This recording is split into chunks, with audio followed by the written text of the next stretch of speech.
Njaay jiira ngeen jëf tekk gi Ousmane Sonko ne tekk boobu ak léegi moo ërëm l'Observateur ba tax mu xëy di ko jàngat ubbil yéenekaay bi ko justice bi condamné ci coowal Sweet Beauté li def na daanaka semaine bi yàlla njiital parti Pastef li tekk bi la maye tedd lu ñu ko xamee Babacar Dione dib taskatu xabaar buy gëstoo ko xeltu ci politique réew mi diñu wax ci yéenekaay bi ne moom li mu jàpp mooy li ñu naan ko amum seko doo soowookum seko loolee moo waral noppi Ousmane Sonko gi ndax su fekkee ne lim doon woote defal nañu ko kon soxlaatul muy wax ñàkk waxam gi Assane Samb dib journaliste formateur moom jàpp na ne li ko waral moo di Ousmane Sonko dafa toog di observer ngir di moytu ñu gàllaat ko yeneen i sars bolokis bi ñu defoon ca këram ga ca cité kër góor gi moom Ousmane Sonko toogaanu ko ba munta nooy le témoigné mi ngi ñuy xibaar ci xëtam mu njëkk ne yëf ya dakk na teggi nañu bolokis ba journal bés bi le jour moom it xëyee xibaar buy bett ñu bari yéenekaay bi bind na ne Macky Sall ak Ousmane Sonko ñoo ngi doon wax ci ay intermédiaire ca lañ ko doon jaarale bi ñuy waajal procès bi am na ay kilifa diine ay homme d'affaires ak ay nit yu bokk ci société civile bi ci réew mi yu ci doon dox journal bi dox ci ba di ñu xamal ñi doon jéem a convaincre Ousmane Sonko ngir mu wuy ji ak leneen Ousmane Sonko tontu lépp a ngi ci journal bi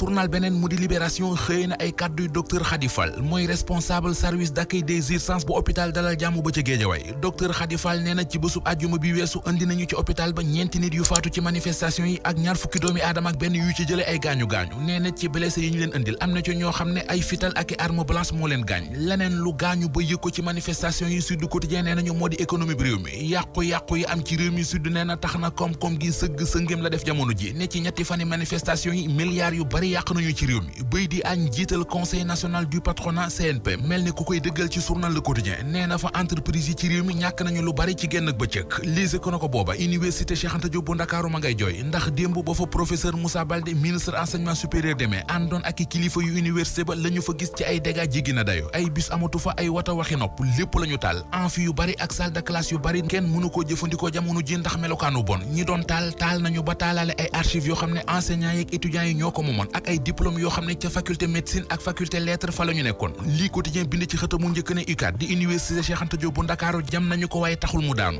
ministre enseignement supérieur di professeur Moussa Baldé ay kàddoom ci xët mu njëkk lii quotidien mu fay wax ne lu nekk mënees na koo xalaat ba mu des réew mu mel ne Sénégal sans ay université yuy dox ñu dox dem ci enquête dina kay mi bind ne jàmm làppe moom la réew mi soxla ak lu mu mën di jaar nag mu dolli ci ne dal gi ñu nemmeeku ci réew mi fan yi tax na ñi jàmmi réew mi yitteel toogatuñu ñoo ngi def seen kemtalaay kàttan ngir jàmm ju sax ci réew mi njiit réew mi di président Macky Sall dem ga mu demoon Touba ci Serigne Mountakha Mbacké Bassirou enquête dina kay nee nañu yaakaar ju bari wekki na ci ngir réew mi jóge ci jalti gi mu nekke borom Afrikajom Center di Alioune Tine ne ci journal bi ab gouvernement d'union moo mën a régler